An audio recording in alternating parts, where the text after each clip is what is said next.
Listen to me. Are you listening to me? Listen to me, I said.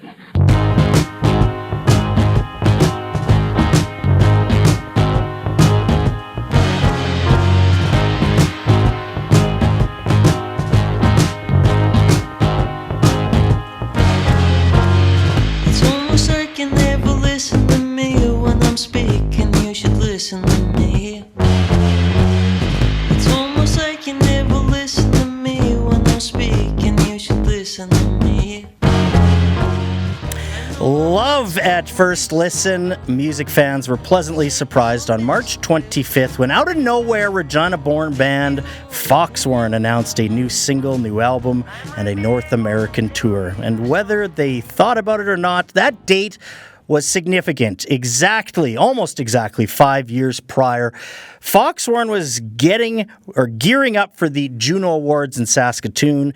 Andy Shauf was about to take a break from his own tour to reunite and celebrate with his bandmates and friends. I was actually about to hit publish on a feature story about Foxwarren. The headline, Sask band Foxwarren proves patience is a Juno-worthy virtue. Well, we had to be a lot more patient because that same day, March 11th, 2020, the first case of COVID-19 arrived in Saskatchewan, and it changed our lives forever. I wasn't sure if we'd hear from Foxwarren again, but thankfully, their new album just dropped today, and for the first time in 5 years, Foxwarren band members Darryl Kissick, Avery Kissick, and Andy Shauf all join us right now. Darryl, Avery, it's great to see you guys again. Thanks for having us. It's been a long time. Yeah, it has been. And good afternoon, Andy. Hello. What a trip it's been. Darryl, Avery, what do you guys remember about that? We were talking about it before we even hit record for this interview. What do you remember just about March 2020? I remember Andy had finally decided he was going to fly out for the Junos, and we were pretty pumped. But the only reason Andy could come for the Junos is because I think his Europe dates were in question because of that. Oh, yeah, true. And it was, I think, the day before we were supposed to go to Saskatoon that we realized, this is going to look a lot different than we thought. Yeah, Andy, I mean, you and I kind of talked about it a bit at the time. What was it like to never be able to, reunite with these guys, I'm guessing, for quite some time? Yeah, it was tricky. I mean, that period of time was so tricky because I had just released my record Skyline and we'd started the touring for that. And we finished North America. We played Chicago. We came back to Toronto. And then the thought was like Europe, and everything was getting serious and the Junos were coming up. I had what felt like the heaviest decision to make, canceling or going to Europe. We eventually canceled. And I was like, oh yeah, we get to go see our buds in Regina and Saskatchewan to celebrate the Junos. And and then that was kind of a narrow view of what was going on because everything stopped right after that. Well, and everything changed for us. I mean, I was having, dinner over Zoom with my parents. Obviously, you guys lived in the same city, but what was that like, between the three of you and the other bandmates? Did you guys keep in touch, or did months go by? I think a little bit of time passed, and the scope of it kept, becoming clearer to everybody. At first, we thought it was going to be a couple weeks, and then a few months into it, I think was when we decided, hey, maybe this is an opportunity for us to keep working on this album, Foxwarren 2, just in a different way. Mm-hmm. And so it was probably a couple months before we decided to try it. Avery, is that when things really you already started talking about Foxwarren 2? Yeah, actually, right after the first tour ended, we pretty much met up in the studio that early winter and started writing for it. So it's been a long process. Mm-hmm. I have to say, I have to thank you all because you were a major part of my own pandemic experience as three guys who, I don't know if you did, Avery, but yeah, of course you did. Everybody lived in Cathedral. I sat in my front porch in Cathedral day after day after day, just staring into nothingness, and I listened to Foxwarren on repeat over and over and over again, and it provided, a bit of comfort for me, and I'd put it up as one of the best Saskatchewan albums of all time, maybe because I had such a deep experience with it where I had nothing else to do. Andy, what was your vision for that first album? What do you, what captures it about, or what about that album is significant for you? Yeah, that's a good question. I think with anything that we've made, individually or as Foxwarren, I think we kind of start out without having a direction, our very first Foxwarren record that you can't really find was a step in a direction that gave us clarity. And Foxwarren 1, the first one, was another step in another direction. And I think, it was just experimentation and coming together when we could and just trying to further what we were working on. And at the end, we were very proud, and it took some patience on our part to actually get it out into the world. But everything's just an opportunity to step in a new direction. One of the things I love so much about that first record, and you hear it a bit on the singles you've released so far, are just the kind of long exploratory instrumental sections. Fall Into a Dream, one of my favorite songs, got that very long tail. What motivated that? I think, our influences at the time, for sure, like Wilco was really big for me personally and for us as a band. And on their records, A Ghost Is Born and Yankee Hotel Foxtrot, there's a lot of exploration of noise. And, in listening to it, maybe your first listen, you're like, this is unpleasant. But by listen 5, your brain does something different to it, and it catches moments and you expect. And it's like, there's music in what comes out of a piano, but eventually there's music in what comes out of noise. And I think that was important for us to explore, and what comes out of what's intended and what can come out of what's not intended. Avery, do you feel like John Densmore and Morrison's just going off in parts like that, where you got to just keep this same pace going for 15 minutes at a time? I enjoy it. I mean, it was all just part of the process. Yeah. I'm thinking of performing it live because I was a horrible musician in high school, but my music teacher, shout out to Dr. Don Griffith in Saskatoon, he always made fun of us for wanting to play guitar solos because he always said it's way harder to play the same 2 notes for 10 minutes than it is a 10-second guitar solo. What is it like to perform songs like this where you guys have to be just so, perfection, essentially?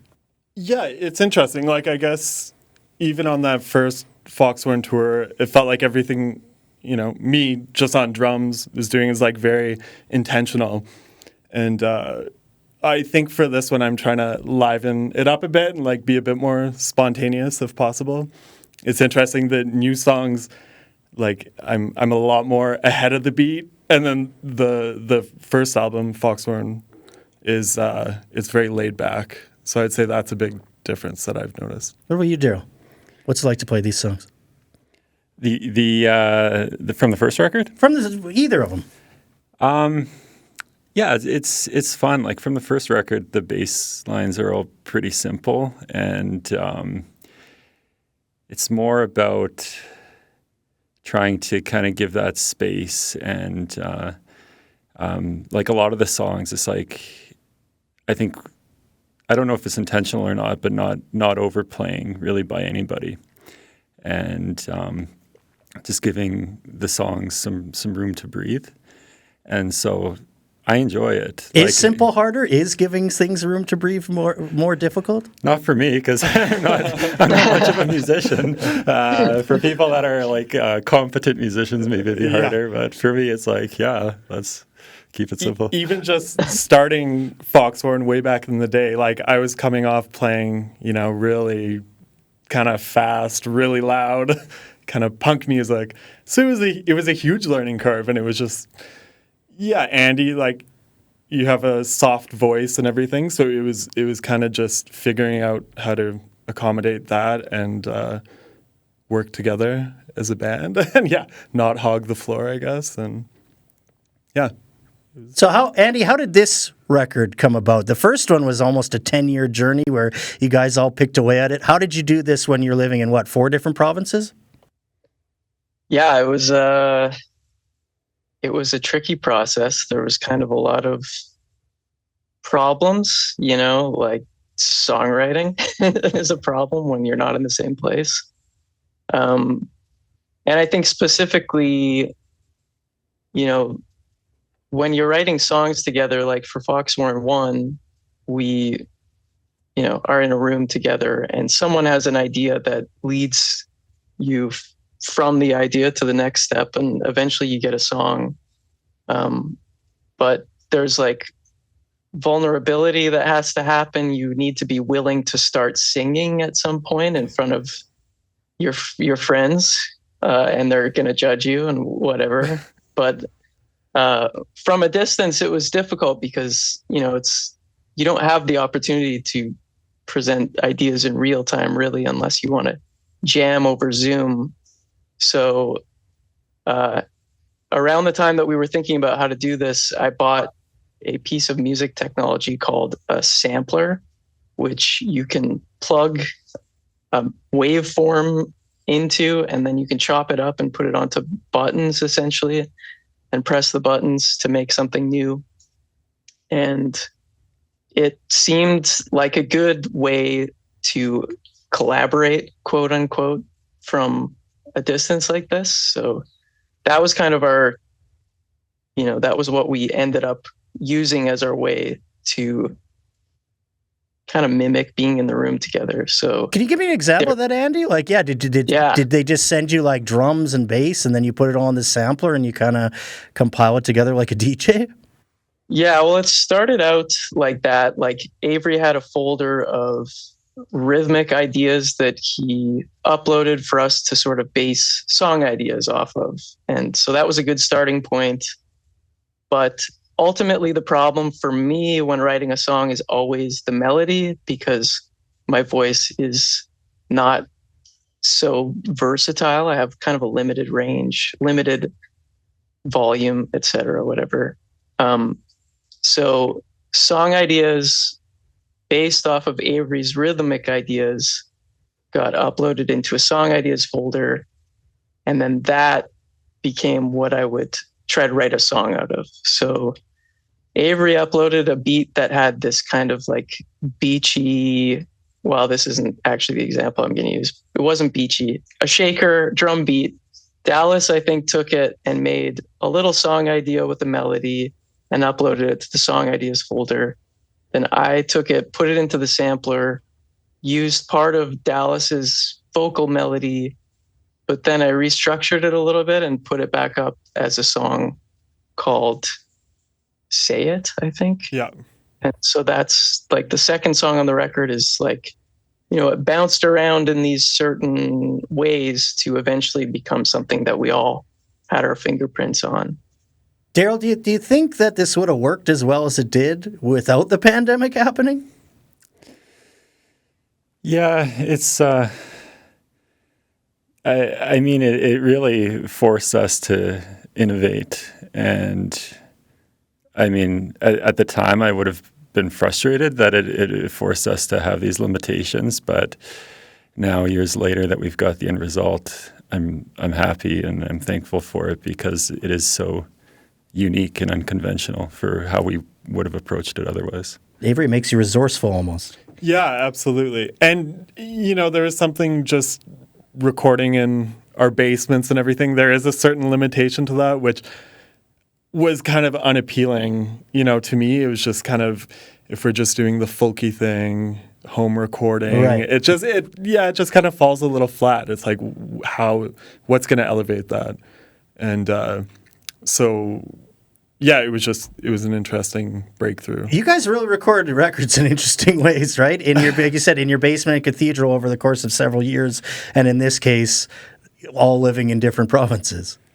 Yep. We never go the easy route. Andy, is that just the standard now? Because I know you and Darryl as well. You both released solo records throughout the pandemic. Is that just the new reality? For some of us, yeah. I think, you got to make do with what you have. And I think a lot of people miss opportunities because they wait for the ideal situation. And I think being resourceful has really been helpful for us. I don't know. Yeah. Some people go to the big studios still, and I don't know. It's just easier to do it in your living room or something. Well, we have heard 3 amazing Foxwarren singles from 2. Andy, what are the stories that you're telling us on this album? It's not the same like narrative that I would do on a record that is just me. It's kind of harder to get consensus on a specific narrative when you got 5 voices with concerns. So a lot of the storytelling aspect of the record is like just trying to do a kind of description-based snapshots of stories, I guess. And, I think early on going into this record, we knew, obviously it's our second record that we want to admit to making. And so we wanted to call it 2. And this idea of like, maybe not, well, the idea of communicating came about.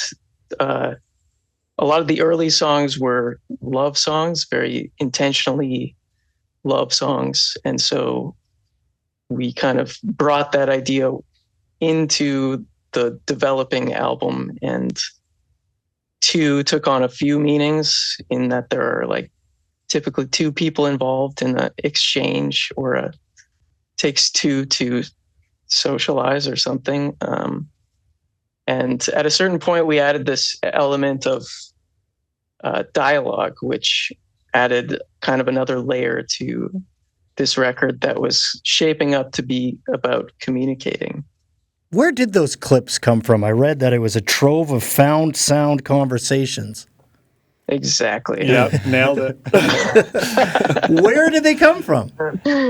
I think we might have to just leave it at that. That's fine. That's fine. Okay. The clips you hear on this amazing album by Foxwarren are a trove of found sound conversations between 2 lovers. Okay. Darryl, Avery, how are you guys feeling about hitting the road once again with your old band, your old friends in August? I'm excited. Yeah, lots of preparation, just trying to figure out how to do it.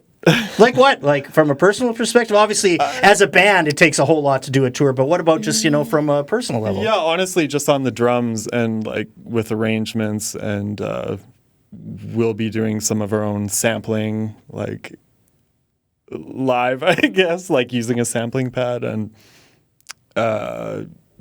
just trying to get practiced up. I mean, your shows are insanely tight, and that's what I think makes so well. Darryl's giving a look like maybe not quite yet. That was going to be my question: is how do you guys, kind of perfect your live performance that is just such an enjoyable experience? Yeah, this one's a tricky one. I think when we finished this record, our biggest question was like, well, how are we going to play this? Yeah. The other thing standing in our way is that we're still spread out around the country, and we've all got our own lives forging ahead. And so, yeah, preparing for this tour has been unconventional, and we have started remotely practicing. Yep. And who knows how it's going. I'm sure it's going. I'm sure it's going very well. Darryl, you're a teacher though too. You got to take some extra time off. What's that like?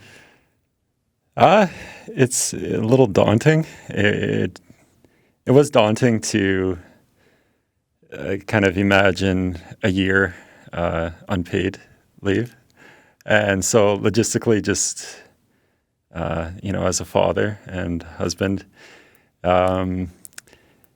It was something that I knew I was going to do. I knew I really wanted to, and life is short, so I just requested a year off, and ultimately, I think it's important to take these opportunities in life when they, present themselves. And so I'm very happy and excited about this decision to tour next year. Do your students think you're the coolest teacher ever? I would. Not at all. No, not at all. No one thinks that. Darryl's never gotten that. Well, you guys just dropped a new single called Deadhead. Andy, what's the significance, or what's the story behind this one? Deadhead.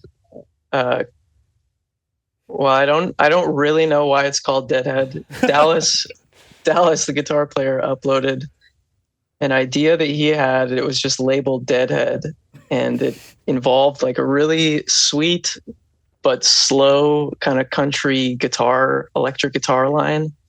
And I plugged it into the sampler and I sped it way up, and I thought it was the coolest thing. And then Dallas tried to learn how to play it, and it was just like unplayable. It was so fast. It was amazing. Really? Yeah, we'd have Dallas like just looping it, trying to record, and it was like so fast. This like guitar riff, and it was like eventually, no, this is not going to happen. So. Yeah, eventually rewrote the guitar line so that it would actually be playable. But yeah, it's a song about dancing. That's another fantastic one. Darryl, Avery, Andy, thank you so much for this. Thank you. Thank you.